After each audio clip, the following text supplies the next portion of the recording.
So today we are going to do exercise 6.5. कल हम लोगों ने 5 तक क्वेश्चन कर लिए थे और उसके आगे हम लोगों ने 6 ऑनवर्ड क्वेश्चन स्टार्ट करने हैं एक्सरसाइज 6.5 के. Now let us consider question number 6. इसका मैं थर्ड पार्ट डिस्कस करने जा रहा हूं, बाकी इजी हैं. Third part is fx is equals to minus 2x cube then minus 9x square and after that minus 12x plus 1. और हम लोगों को ये कहा गया find out the interval in which the following function is strictly increasing और decreasing. Simple सी बात है. सबसे पहले हम लोग f dash x find out करेंगे. कल मैंने बताया था पिछले लेक्चर में इसका डेरिवेटिव करते हैं. यह था minus 6x square minus 18x minus 12. 1 का डेरिवेटिव 0 आ जाएगा. सो f डैश x मैं माइनस का 6 कॉमन निकालता हूं तो अंदर हमारे पास क्या रह जाता पुत्र जी, X square plus 3x plus 2. Check कीजिए हमारे पास X square plus 3x plus 2 बचता है. और उसके बाद हम लोग मिडिल टर्म स्प्लिट करके इसकी फैक्टराइजेशन करते हैं तो ये आ जाती है हमारे पास x plus 2 into x plus 1. और उसके बाद क्रिटिकल पॉइंट फाइंड आउट करने हैं. टू फाइंड क्रिटिकल पॉइंट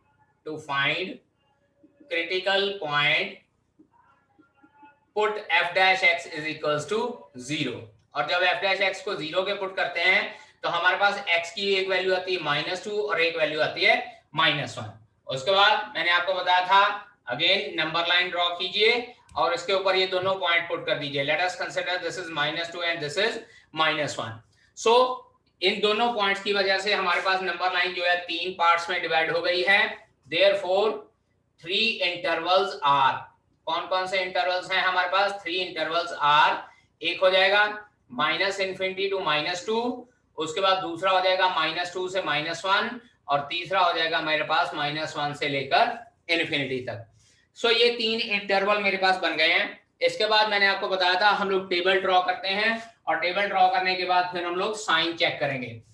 तो सबसे पहले टेबल में हमारे पास है इंटरवल, उसके बाद sign of f dash x और sign of f dash x के बाद तीसरा कॉलम था हमारे पास नेचर ऑफ fx. मतलब क्या है कि फंक्शन इंक्रीजिंग है क्या है डिक्रीजिंग है.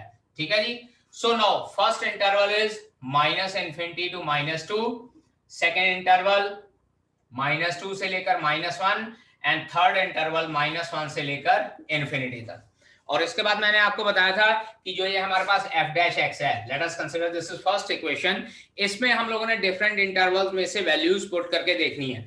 अब पहली इंटरवल है -∞ से लेकर -2 तक. सो लेट अस कंसीडर मैं यहाँ पे -3 वैल्यू कंसीडर कर लेता हूँ. और जब ये -3 वैल्यू कंसीडर करेंगे पुत्र जी, इसमें पुट करते हैं ये -3 + 2 इज नेगेटिव, -3 + 1 इज नेगेटिव और एक बाहर नेगेटिव का साइन है.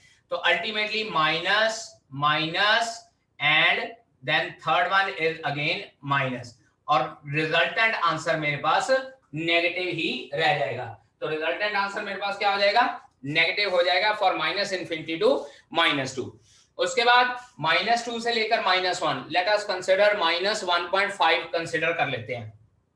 जब -1.5 यहां पुट करेंगे तो ये टर्म पॉजिटिव आ जाएगी और ये नेगेटिव और बाहर वाले नेगेटिव की वजह से negative into positive into negative और अल्टीमेटली हमारे पास आंसर क्या रह जाएगा?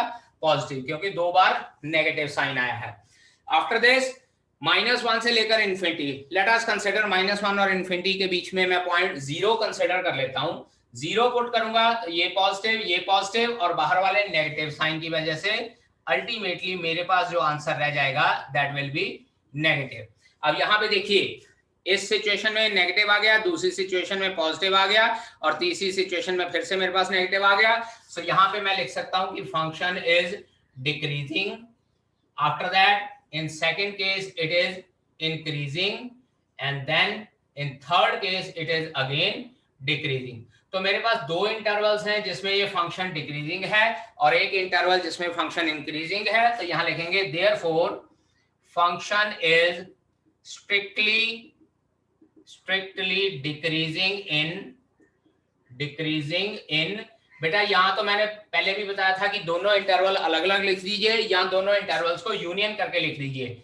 -∞ To -2 union -1 to infinity and function is function is strictly increasing, क्योंकि दूसरा पॉजिटिव था हमारे पास, तो function is strictly increasing in कौन से इंटरवल में इंक्रीजिंग हो जाएगा बेटा? It will be -2, -1, and that is our required answer for this question. अब ई पार्ट में हमारे पास क्या है, चेक कीजिए। E part of this question, 6th question, E part, it is fx is equals to x plus 1 whole cube into x minus 3 whole cube। मेरे पास ये function आ रहा है x plus 1 whole cube and x minus 3 whole cube।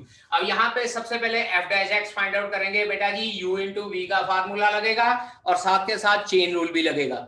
So u into v क्या हो जाएगा? u as it is into derivative of v d by dx of x minus 3 का whole cube और साथ में चेन रूल से x minus 3 का derivative plus, अब बात करते हैं दूसरा, x minus 3 as it is into d by dx of x plus 1 whole cube और साथ में चेन रूल से d by dx of x plus 1।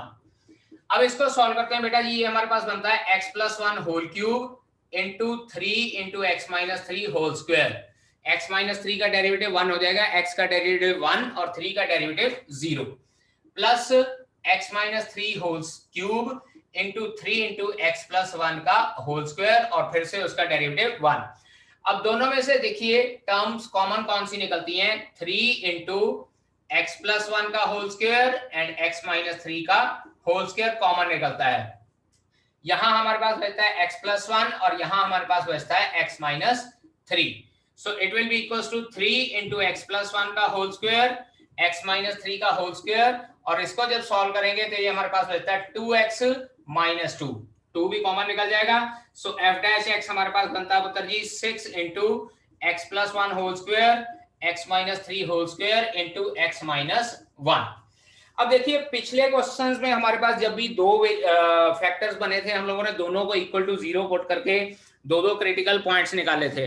अब यहाँ पे अगर हम लोग इनको 0 के इक्वल पुट करते हैं तो 3 क्रिटिकल पॉइंट्स आ सकते हैं, लेकिन यहाँ पे एक थोड़ा सा चेंज करना पड़ेगा। चेंज हम लोग ये करेंगे कि ये फैक्टर और ये फैक्टर, इन दोनों को हम लोग 0 को इक्वल नहीं पुट करेंगे, क्योंकि यहाँ पे हमारे पास इनकी पावर क्या है? स्क्वायर। तो पावर स्क्वायर होने की वजह से जो मर्जी वैल्यू ले लें, यहाँ पे आंसर हमेशा हमारे पास पॉजिटिव ही आएगा, क्योंकि किसी भी नेगेटिव नंबर का स्क्वायर ले लीजिए वो भी पॉजिटिव होता है, पॉजिटिव नंबर का स्क्वायर ले लीजिए वो भी पॉजिटिव होता है। सो इन दोनों पॉइंट्स से हमारे पास क्रिटिकल पॉइंट फाइंड आउट करने का कोई मोटिव नहीं है, because these two factors will not give any idea about the increasing and decreasing function.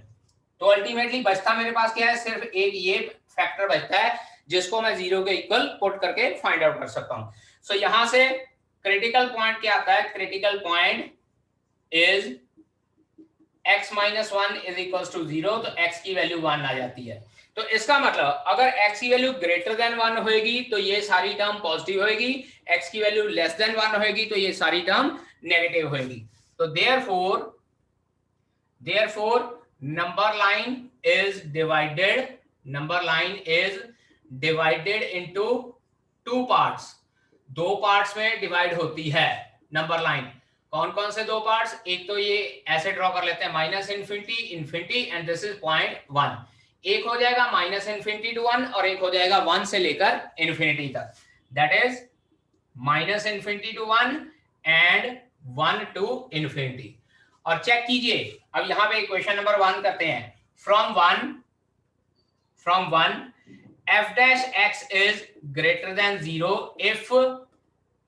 if x minus 1 is greater than 0, that is x greater than 1। तो therefore function is increasing in 1 से लेकर infinity तक। Function जो है 1 से लेकर infinity तक increasing हो जाएगा एंड फंक्शन इज डिक्रीजिंग किस में हो जाएगा? इन माइनस इन्फिनिटी से लेकर 1 तक, क्योंकि in that case because f dash x is less than 0 if x minus 1 is less than 0। तो इसका मतलब क्या है कि अगर x minus 1 की वैल्यू लेस देन 0 हो जाएगी, यानी x की लेस देन 1 हो गई, तो वहां फंक्शन डिक्रीजिंग हो जाएगा, और अगर x की वैल्यू ग्रेटर देन 1 हो गई तो वहां फंक्शन इंक्रीजिंग हो जाएगा। तो इस इंटरवल के लिए फंक्शन डिक्रीजिंग और इस इंटरवल के लिए फंक्शन इंक्रीजिंग फंक्शन हो जाएगा। ठीक है जी। Now let us discuss seventh question. Seventh question is show that y is equals to log of 1 plus x minus 2x over 2 plus x minus 2x over 2 plus x where x is greater than minus 1 is always an increasing function throughout its domain. Throughout its domain मतलब बेटा देखो यहाँ condition given है x greater than minus 1, इसका मतलब क्या है कि x plus 1 is always greater than 0 है। ठीक है जी, x plus 1 is always greater than 0, ये चीज हम लोगों ने ध्यान में रखनी है इस क्वेश्चन को प्रूव करने के लिए। अब देखिए क्योंकि हम लोगों ने इंक्रीजिंग प्रूव करना, तो मैंने आपको बताया था कि डेरिवेटिव जो है वो हम लोग पॉजिटिव प्रूव कर देंगे। Differentiate both side with respect to x, मतलब क्या है कि पहले डेरिवेटिव तो फाइंड आउट करें, उसके बाद फिर हम लोग प्रूव करेंगे उसको positive. So dy by dx will come out to be log का डेरिवेटिव 1 over 1 plus x, और उसके बाद चेन रूल से 1 plus x का डेरिवेटिव 1 रह जाएगा, इसलिए मैं उसको लिखने नहीं जा रहा। Minus now 2x over 2 plus x, it is 2 plus x whole square, then 2 plus x derivative of 2x minus 2x into derivative of 2 plus x। ठीक है जी। So this will be 1 over 1 plus x minus, इसको solve करते हैं तो ये आ जाता है 4 plus 2x minus 2x over 2 plus x का whole square. Minus 2x and plus 2x cancel out हो जाता है, और उसके बाद रिजल्टेंट दोबारा से हम लोग एलसीएम ले लेते हैं। x plus 1 आ गया एलसीएम, और यहां से x plus 2 का होल स्क्वायर, ये आ जाएगा मेरे पास x plus 2 whole square minus 4 into x plus 1, क्योंकि यहाँ पे मेरे पास टर्म 4 बच गई थी। अब इसको फर्दर सॉल्व करते हैं, a plus b whole square का फार्मूला लगाते हैं, a square plus b square plus 2ab minus 4x minus 4 divided by x plus 1 into x plus 2, plus का 4x माइनस का 4x कट जाएगा, प्लस का 4 और माइनस का 4 कट जाएगा। देयरफॉर dy by dx हमारे पास पुत्र जी क्या बचा, x square over x plus 1 into x plus 2 whole square. अब बेटा जी इस फंक्शन को हम लोगों ने पॉजिटिव प्रूव करना है। नाउ सी हियर, न्यूमरेटर मेरे पास x स्क्वायर है, मींस जो परफेक्ट स्क्वायर नंबर है वो हमेशा पॉजिटिव रहेगा। डिनोमिनेटर में x प्लस 2 होल स्क्वायर है, वो भी पॉजिटिव रहेगा। रह गया हमारे पास x प्लस 1। अब चेक कीजिए इसकी डोमेन क्या गिवन है, x plus 1 is greater than 0। given that x plus 1 is greater than 0, therefore अब यहाँ पे देखिए dy by dx क्या बन जाएगा, न्यूमरेटर भी मेरे पास पॉजिटिव है, डिनोमिनेटर भी पॉजिटिव है, और ये भी मेरे पास पॉजिटिव है। रीजन क्या है, न्यूमरेटर और डिनोमिनेटर में एक एक टर्म परफेक्ट स्क्वायर है, और जो दूसरी टर्म बची थी वो मुझे ऑलरेडी गिवन ही है कि ये पॉजिटिव है, that is positive which is greater than 0। Therefore given function is strictly increasing throughout its domain, और बेटा जी ये लाइन लिखनी कंपल्सरी है, क्योंकि हम लोगों ने इसकी डोमेन के कंसेप्ट को यूज करके इसको प्रूव किया है पॉजिटिव। ठीक है, prove that y is equals to 4 sin theta divided by 2 plus cos theta minus theta is an increasing function in 0 to pi by 2। 0 से लेकर pi by 2 के बीच में इसको इंक्रीजिंग फंक्शन प्रूव करना है। 0 से लेकर pi by 2 पुत्र जी मतलब फर्स्ट क्वाड्रेंट। ठीक है जी, तो अब पहले डेरिवेटिव करते हैं, differentiate with respect to theta. Theta के विद रिस्पेक्ट टू डेरिवेटिव करेंगे हम लोग। So dy by d theta is equals to, यहाँ पे बेटा जी देखिए u over v का फार्मूला लगेगा, it will be 2 plus cos theta whole square, this is 2 plus cos theta, और न्यूमरेटर का डेरिवेटिव बेटा जी 4 cos थीटा हो जाएगा। मैं डायरेक्टली डेरिवेटिव लिख रहा हूं, माइनस 4 sin थीटा, और डिनोमिनेटर का डेरिवेटिव माइनस sin थीटा बन जाएगा। दोबारा बोल रहा हूं बेटा जी, मैंने डायरेक्टली डेरिवेटिव लिख दी है यहाँ पर, और उसके बाद माइनस थीटा का डेरिवेटिव -1, क्योंकि अगर x होता तो x का derivative with respect to x 1 होना था, सो थीटा का derivative with respect to theta 1 रह जाएगा। अब इसको सॉल्व करते हैं, ये आ जाता है 8 cos theta plus 4 cos square theta plus 4 sin square theta over 2 plus cos theta whole square -1. Now this 4 cos square theta plus 4 sin square theta, 4 common निकल जाएगा तो 10th क्लास का formula sin square theta plus cos square theta 1 हो जाएगा। सो dy by d theta आपके पास क्या बचता है, dy by d theta equals to 8 cos theta plus 4 over 2 plus cos theta का होल स्क्वायर -1। अब यहाँ पे हम लोग एलसीएम ले लेते हैं, तो dy by d थीटा क्या बचता है बेटा जी, it will be equals to 2 plus cos theta whole square, this is 8 cos theta plus 4 minus 2 plus cos theta का होल स्क्वायर। चेक कीजिए, एलसीएम ले लिया। अब इसके बाद सॉल्व करते हैं, तो dy by d theta is equals to 8 cos theta plus 4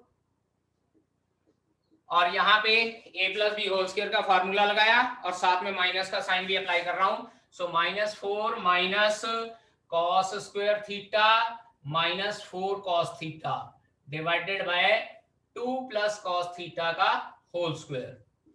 ये प्लस का 4 माइनस का 4 कैंसल आउट हो जाएगा, 8 cos theta -4 cos theta, so dy by d theta will become 4 cos theta minus cos square theta divided by 2 plus cos theta whole square. अब numerator में से cos theta भी common निकालते हैं, तो dy by d theta is equals to, एक तो हो जाएगा cos थीटा, एक हो जाएगा 4 minus cos theta divided by 2 plus cos theta का whole square. Now this is equation number 1। अब इस इक्वेशन नंबर 1 को हम लोगों ने पॉजिटिव प्रूव करना है, क्योंकि इंक्रीजिंग प्रूव करना है। तो सी हियर बेटा जी, हम लोगों को जो डोमेन दी हुई है वो 0 से लेकर π/2 तक दी हुई है, मींस टू से कि फर्स्ट क्वाड्रेंट में ये cos थीटा तो पॉजिटिव रह जाएगा, और जो 4 माइनस cos थीटा, बेटा एक बार याद रखिएगा, वी नो दैट कि cos थीटा की वैल्यू जो है वो हमेशा 1 और -1 के बीच में लाई करती है। तो it implies 4 minus cos theta is always greater than 0 हो जाएगा, क्योंकि अगर इसमें से cos थीटा की वैल्यू -1 और 1 के बीच में लाई करती है, तो 4 में से -1 और 1 के बीच के एलिमेंट माइनस कर देंगे, हमारे पास वो आंसर हमेशा ग्रेटर देन 0 रहेगा। And cos theta is equals to positive in 0 to π/2, पहला क्वाड्रेंट। और जो डिनोमिनेटर है बेटा जी, डिनोमिनेटर तो परफेक्ट स्क्वायर है, so it will always be positive, therefore dy by d theta is equals to positive multiply by positive divided by positive, ultimately answer हमारा क्या रह जाता है, पॉजिटिव। और अगर पॉजिटिव है, therefore given function is an increasing function. In the 11th question it is given that prove that the function given by fx is equals to x square minus x plus 1 is neither increasing nor decreasing. ना तो ये increasing function है, ना ही decreasing function है in the interval. कौन सा interval given है बेटा जी, -1 to 1। In the interval -1 to 1 ना तो ये इंक्रीजिंग फंक्शन है, ना ही ये डिक्रीजिंग फंक्शन है। और बेटा जब लेक्चर स्टार्ट किया था, ये एक्सरसाइज स्टार्ट की थी, तो मैंने आपको बताया था कि अगर किसी फंक्शन को neither increasing not decreasing prove करना है किसी एक इंटरवल में, तो हम लोग ये कर सकते हैं कि थोड़ी सी इंटरवल में उसको इंक्रीजिंग और बाकी के इंटरवल में उसको डिक्रीजिंग प्रूव कर सकते हैं, so that the resultant answer comes out to be कि neither increasing not decreasing in the given interval. चलिए बात करते हैं, लेकिन फर्स्ट स्टेप वही f'(x) फाइंड आउट करेंगे, इट इज 2x minus 1। तो यहां लिखेंगे फॉर इंक्रीजिंग। अब चेक कीजिए, इंक्रीजिंग के लिए क्या है, f'(x) ग्रेटर देन 0 होना चाहिए। फॉर डिक्रीजिंग फंक्शन के लिए क्या होना चाहिए, f'(x) should be less than 0। अगर f'(x) ग्रेटर देन 0 है तो इसका मतलब 2x minus 1 greater than 0, it implies x greater than 1/2। और यहां से 2x minus 1 less than 0, it implies x less than 1/2। तो इसका मतलब कि अगर मैं 1/2 से लेकर इंफिनिटी तक इंटरवल ले लूं तो फंक्शन मेरे पास इंक्रीजिंग है, लेकिन अगर मैं माइनस इंफिनिटी से लेकर 1/2 तक ले लूं तो फंक्शन डिक्रीजिंग है। अब बात करते हैं अपनी जो गिवन इंटरवल है, ये मेरे पास नंबर लाइन के अकॉर्डिंगली आ गया कि ये पॉइंट 1/2 है, इसके इस साइड पे डिक्रीजिंग है, इस साइड पे इंक्रीजिंग। लेकिन जो मेरी इंटरवल है वो यहाँ पे लाई कर रही है -1 से लेकर 1 के बीच में। तो यहाँ पे कुछ पोर्शन, थोड़ा सा पोर्शन ऐसा आ रहा है जिसमें ये डिक्रीजिंग है और थोड़ा सा पोर्शन ऐसा आ रहा है ये जिसमें इंक्रीजिंग है। तो यहाँ पे लिख सकता हूं it implies function is decreasing, function is decreasing in, किस में डिक्रीजिंग है बेटा जी? -1 से लेकर 1/2 एंड इंक्रीजिंग, इंक्रीजिंग किस में है बेटा जी? 1/2 से लेकर 1 तक। तो इसका मतलब आधी इंटरवल मेरे पास ऐसी आ गई है जिसमें ये फंक्शन डिक्रीजिंग है और आधी इंटरवल मेरे पास ऐसे आ गई है जिसमें ये फंक्शन इंक्रीजिंग है। तो यहां पे लिख देंगे hence function is neither increasing, function is neither increasing nor decreasing. तो इसका मतलब क्या है कि इसमें ना तो फंक्शन इंक्रीजिंग है और ना ही डिक्रीजिंग है, क्योंकि कंडीशन वही है, आधी इंटरवल में इंक्रीज हो रहा है और आधी इंटरवल में डिक्रीज हो रहा है। Now 12th question, which of the following functions are strictly decreasing in 0 to π/2? 0 से लेकर π/2 की बात की गई है और फंक्शन पहला दिया हुआ है y = cos x। 12th question first part. Second part है हम लोगों के पास y = cos 2x और थर्ड पार्ट मुझे गिवन है y = cos 3x and then चौथा पार्ट है y = टेंजेंट x। मुझे ये पूछा गया है इनमें से कौन सा फंक्शन स्ट्रिक्टली डिक्रीजिंग है in the interval 0 to π/2। Decreasing show करना है, लेट अस चेक डेरिवेटिव। यहां आ गया dy/dx - sin x, यहां dy/dx मेरे पास कितना आ जाएगा -2 sin 2x और यहां डेरिवेटिव dy/dx कितना आ जाएगा -3 sin 3x। बेटा यहाँ स्टेटमेंट ठीक कर लीजिए, ये 3x है और उसके बाद यहाँ dy/dx पुत्र जी क्या आता है, it is secant square x। अब बात करते हैं, पहले यहाँ चौथे फंक्शन की बात कर ले। ये तो परफेक्ट स्क्वायर आ गया है, it is always positive, so increasing function है, वैल्यू चाहे जो मर्जी दी हुई हो। 0 से लेकर π/2 मतलब फर्स्ट क्वाड्रेंट है, वैसे भी फर्स्ट क्वाड्रेंट में पॉजिटिव होता है और क्योंकि इसका डेरिवेटिव स्क्वायर आया है so it will be an increasing function. अब बात करते हैं इधर -sin x, this is equal to negative in first quadrant, पहले क्वाड्रेंट में नेगेटिव है। चेक कीजिए, हमको कहा x लाइज बिटवीन 0 से लेकर π/2, so strictly decreasing function, strictly decreasing function है। अब देखते हैं इसकी और इसकी बात करते हैं। गिवन दैट x जो है 0 से लेकर π/2 के बीच में लाई कर रहा है 90 डिग्री के बीच में, यहां मेरे पास फंक्शन में वैल्यू 2x है, तो मेरे पास क्या हो जाएगा 0 less than 2x less than pi, यानी कि मेरे पास आ गया फर्स्ट क्वाड्रेंट और second quadrant, first quadrant and second quadrant. अब पुत्र जी देखिए, साइन फंक्शन जो होता है फर्स्ट क्वाड्रेंट और सेकंड क्वाड्रेंट में पॉजिटिव होता है, लेकिन ये बाहर वाले नेगेटिव फंक्शन की वजह से देयरफॉर dy/dx = नेगेटिव हो जाएगा। साइन फंक्शन ऑल्दो फर्स्ट और सेकंड क्वाड्रेंट में पॉजिटिव होता है, लेकिन बाहर वाले नेगेटिव साइन की वजह से ये नेगेटिव हो जाएगा, देयरफॉर स्ट्रिक्टली डिक्रीजिंग। इसका मतलब ये भी मेरे पास स्ट्रिक्टली डिक्रीजिंग फंक्शन हो जाएगा। एंड आफ्टर दैट अब यहां बात करते हैं इसकी, 0 less than x less than π/2, तो 3x है तो यहां लिख लेंगे 0 less then 3x less than 3π/2। अब जो 3π/2 होता है 270 डिग्री होता है, यानी कि फर्स्ट क्वाड्रेंट, सेकंड क्वाड्रेंट और थर्ड क्वाड्रेंट तक एंगल है हमारे पास। इस तरह से ये पूरा एंगल है।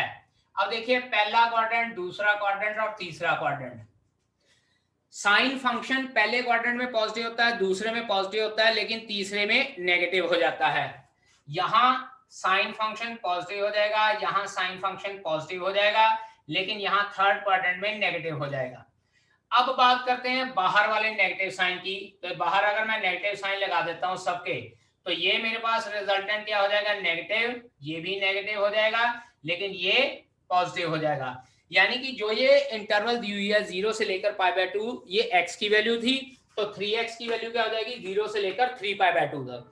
इसमें से थोड़ी सी इंटरवल कौन सी, 0 से लेकर 180 डिग्री तक, ये फंक्शन जो है पॉजिटिव रहेगा और बाहर वाले नेगेटिव साइन की वजह से नेगेटिव हो जाएगा, और उसके बाद पाई से लेकर 3π/2 के बीच में ये फंक्शन पॉजिटिव हो जाएगा। तो इसका मतलब क्या हो गया, इसमें ये फंक्शन इंक्रीजिंग भी है और डिक्रीजिंग भी है। तो हम लोग यहां लिखेंगे नीदर इंक्रीजिंग नॉर डिक्रीजिंग। इसका मतलब इसमें फंक्शन ना तो ये इंक्रीजिंग होगा और ना ही डिक्रीजिंग होगा।